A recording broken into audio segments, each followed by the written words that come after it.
Eu gostaria, antes de iniciar minha intervenção, de agradecer o generoso convite que me foi feito pelo meu amigo e colega de doutorado Fabiano Mendonça, à OAB do Rio Grande do Norte, à ESA, ao grupo de pesquisas Felicidade. Gostaria também de fazer uma saudação toda especial ao presidente da Comissão de Estudos Constitucionais da Ordem dos Advogados do Brasil de Alagoas, professor José Marques, que está participando deste evento e que tem dado uma excelente contribuição para o ensino e a pesquisa do direito constitucional em nosso Estado. Quero saudar todos os colegas que participam enquanto expositores ou debatedores e gostaria de dizer que iniciativas como essas, de uma discussão mais descontraída, mais informal, sobre temas tão relevantes dos direitos fundamentais, deve ser fomentada cada vez mais pelo Grupo Felicidade, porque nós assim teremos um grande acervo de reflexões importantíssimas para a concretização dos direitos fundamentais. Nós vivemos momentos dramáticos, talvez um dos mais dramáticos da história do Brasil. Mais do que nunca, é preciso reafirmar os direitos fundamentais como a base do Estado constitucional de direito. Isso é mais do que levar os direitos a sério, mas é compreender os direitos fundamentais como sendo a base sem a qual nós não podemos falar em Estado democrático ou Estado constitucional de direito. Nós também não podemos, de maneira alguma, tentar desvincular a política do direito constitucional. O direito constitucional é a ciência jurídica que possui o maior grau de politicidade. O fato jurídico é igualmente um fato político, porque emana do poder. E é preciso que o pesquisador, que o estudante, que o professor de direito constitucional esteja sempre atento a este elemento político que envolve todo e qualquer debate sobre os direitos fundamentais. Na exposição de abertura, nós tivemos uma análise extremamente pertinente sobre aquilo que eu chamo de metódica constitucional, ou seja, os métodos de trabalho utilizados para assegurar algo que é básico nas democracias, que é a concretização, a aplicação, a efetivação e a execução das constituições. É interessante que hoje a metódica constitucional, que considero uma das vertentes da ciência constitucional, tem ocupado um espaço muito grande no debate científico brasileiro, exatamente pelo fato de as constituições não serem concretizadas em diversos estados e especialmente no Brasil. Nós estamos diante de uma crise moral, política e jurídica extremamente séria. A eclosão da crise sanitária, da pandemia, a instauração de um Estado constitucional de exceção, um estado de calamidade pública, com várias restrições aos direitos fundamentais, na verdade, abriu as veias de uma realidade já existente, de um contexto já existente e perceptível por todos nós. O contexto das profundas desigualdades sociais, o contexto da relativização dos direitos fundamentais, o contexto da crise da democracia brasileira, o contexto do crescimento avassalador do discurso do ódio e das manifestações claramente antidemocráticas. Então, diante de tantos problemas, como fazer com que a Constituição seja respeitada? Como fazê-la ser concretizada em sua completude, em sua dimensão democrática para a qual ela foi promulgada por todos os brasileiros após duros anos de ditadura militar? Esse, hoje, no meu modo de ver, é o grande dilema do direito constitucional brasileiro. E um seminário com essa temática, direitos fundamentais, na verdade, abre um espaço muito grande de debates. E nós temos que destacar alguns deles, alguns que são realmente os mais importantes, para fazermos uma reflexão nesse momento. Eu posso destacar 3, sem me alongar em nenhum deles. O primeiro é o processo de relativização dos direitos fundamentais, fenômeno pelo qual o Brasil tem passado desgraçadamente. No Brasil, embora nós tenhamos desenvolvido uma fortíssima jurisprudência de concretização dos direitos humanos fundamentais, embora nós tenhamos trabalhado elementos teóricos extremamente importantes, embora as faculdades de direito tenham insistido nos valores, nos princípios, nos direitos, nas garantias, nas prerrogativas que englobam a proteção individual e coletiva, o que nós vemos diariamente são violações permanentes a esses direitos. Nós vemos um processo em que os direitos fundamentais passaram a ser relativizados em favor, muitas vezes, da sede da opinião pública, do imediatismo da mídia, da necessidade de criar um espetáculo judicial nas apurações. E, com base nesses interesses circunstanciais, nós percebemos, meu querido Fabiano, verdadeiras violações, verdadeiros desrespeitos. Nós vemos diariamente a nossa Carta Magna, a nossa Constituição ser rasgada por interesses meramente circunstanciais. Interesses que atendem à política do dia e que depois são completamente esquecidos. Então, não é só a questão da liberdade de expressão, mas, de uma maneira geral, as liberdades públicas têm sido sistematicamente violadas no país, embora nós, na academia, desenvolvamos um discurso concretizador e de efetividade desses direitos. É preciso não apenas proclamar, mas nós temos que nos esforçar para concretizá-las, concretizar essas prerrogativas individuais que foram produto da história, que começa na Idade Média até os dias atuais, e lutar para que elas sejam efetivamente concretizadas. Nós não podemos aceitar que essa relativização impulsione ao preconceito, à discriminação, à violência contra minorias, à prática de atos racistas, homofóbicos, à criminalidade contra as pessoas que muitas vezes não têm acesso aos seus mais elementares direitos.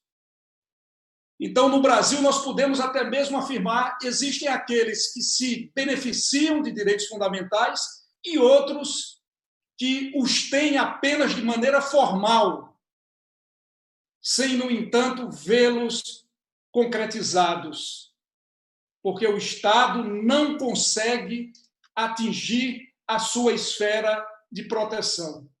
Talvez a maioria da população brasileira esteja à margem dos direitos fundamentais.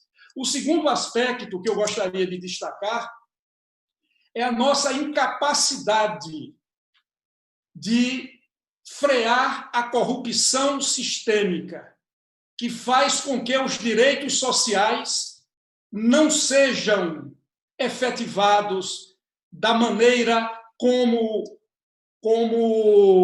propõe, como prometeu a Constituição de 1988. Nós sabemos que apenas um pequeno percentual dos gastos públicos, dos investimentos que são feitos em políticas públicas, chegam ao seu fim. E, embora nós tenhamos já passado por processos extremamente traumáticos de combate à corrupção sistêmica, ela insiste em acompanhar a vida institucional do Brasil. Nesta crise de pandemia, em que houve, de certa forma, uma certa flexibilização das leis de licitação, as denúncias de corrupção estouraram em todo o país, em todos os estados, praticamente, na maioria dos municípios, recursos destinados a medidas sanitárias capazes de salvar vidas, que são vergonhosamente desviados por gestores corruptos que se aproveitam da desgraça pública para enriquecer-se ilicitamente. E essa é uma questão também de direitos fundamentais. Eu venho sustentando em diversos escritos a existência de um direito fundamental à administração pública proba e transparente. Um direito social, um direito prestacional, um direito que o Estado se vê obrigado a assegurar a todos os cidadãos. E, embora nós tenhamos a lei da improbidade administrativa, a lei de licitações, a lei de responsabilidade fiscal, várias figuras típicas penais, as respostas ainda têm sido pífias com relação ao combate a essa forma de criminalidade que está no âmago do poder e que mina as estruturas mais elementares do Estado, que mina a democracia como um todo, que afeta a dignidade da pessoa humana, que nega, sobretudo às pessoas mais pobres, os seus direitos mais elementares. Daí porque acredito que um dos maiores desafios que o Brasil enfrenta hoje, no campo dos direitos fundamentais, é fazer com que o Estado crie mecanismos eficientes, eficazes, que possam combater, prevenir, dar respostas consistentes a todas essas formas de desvios de recurso público que acontecem geralmente quando há flexibilização das leis licitatórias. Por muitos anos, fui promotor da Fazenda Pública Estadual, membro do Ministério Público do Estado de Alagoas, e posso dizer a vocês que é impressionante a capacidade de criatividade dos brasileiros, dos gestores públicos, daqueles que são ordenadores de despesa, em desviar de maneira astuciosa, modificando o tempo todo o modus operandi, os recursos que são destinados à educação, à saúde, a transporte, alimentação, habitação, etc. Essa é uma das grandes necessidades que nós temos, um dos grandes desafios que o Brasil tem de enfrentar. E, em terceiro lugar, já para encerrar essa intervenção inicial, eu também gostaria de destacar o crescimento do discurso antidemocrático e de ódio que tem assolado o país. Eu sou um dos defensores da liberdade de expressão. Pontes de Miranda, eu já citei isso em uma última live que fiz, até com o ministro Gilmar Mendes. Pontes de Miranda dizia que o direito à liberdade de expressão é a base de todos os demais direitos fundamentais. Porque a partir do momento que as pessoas não podem exprimir as suas ideias, todo o edifício do Estado rui, não fica pedra sobre pedra. A partir do momento que nós formos calados, a partir do momento em que nós não pudermos expressar de forma clara o que pensamos, a democracia desapareceu do país. Mas a liberdade de expressão, como os demais direitos fundamentais, possuem seus limites. A questão das fake news, que tem sido objeto do inquérito do Supremo Tribunal Federal, não se enquadra de maneira alguma no conteúdo essencial da liberdade de expressão. A liberdade de expressão tem um conteúdo extremamente claro. O Supremo Tribunal Federal desenvolveu uma jurisprudência ampla, vasta, de concretização dessa importante prerrogativa individual e coletiva. Para dar um exemplo, nós tivemos a não recepção da lei de imprensa, editada no período ditatorial. Nós tivemos a decisão sobre a legalização da marcha da maconha, que permitiu que as pessoas pudessem sair à rua para defender as suas ideias com relação a essa pauta. Nós temos a decisão que manteve a condenação de um editor gaúcho que publicava livros negacionistas e com clara vertente nazista. E nessas e em outros julgamentos do Supremo Tribunal Federal, ficou assentado de maneira muito clara que o direito de se expressar é fundamental e é amplo, mas não enquadra de maneira nenhuma o discurso antidemocrático, o discurso golpista, o discurso que prega a intervenção militar num regime democrático em que se tem uma Constituição legitimamente promulgada pelo povo após um processo traumático de ditadura militar. Daí porque também é o nosso papel de lutar para que essas liberdades sejam asseguradas, lutar até a nossa última gota de sangue para que possamos dizer o que pensamos, para que possamos nos expressar sem censura, para que possamos nos identificar quando emitimos a nossa opinião, a nossa ideia, as nossas teses, as nossas ideologias, mas não se esconder no anonimato, em mensagens apócrifas, caluniadoras, difamadoras, que visam desestabilizar o adversário político, destruir as instituições democráticas, deslegitimá-las e, ao mesmo tempo, pregar ideias que implicam a quebra total da normalidade democrática. Então, é preciso estarmos muito atentos. É preciso sabermos que o debate sobre os direitos fundamentais é absolutamente inesgotável. É um debate permanente. É um debate que exige não apenas o estudo teórico, que exige não apenas a pesquisa científica, mas que pressupõe também a militância, aquilo que se chama de política constitucional, o embate de ideias, para que a Constituição seja cada vez mais respeitada, que as pessoas se identifiquem no seu texto, que as pessoas vejam nesse documento fundamental do país a sua fonte principal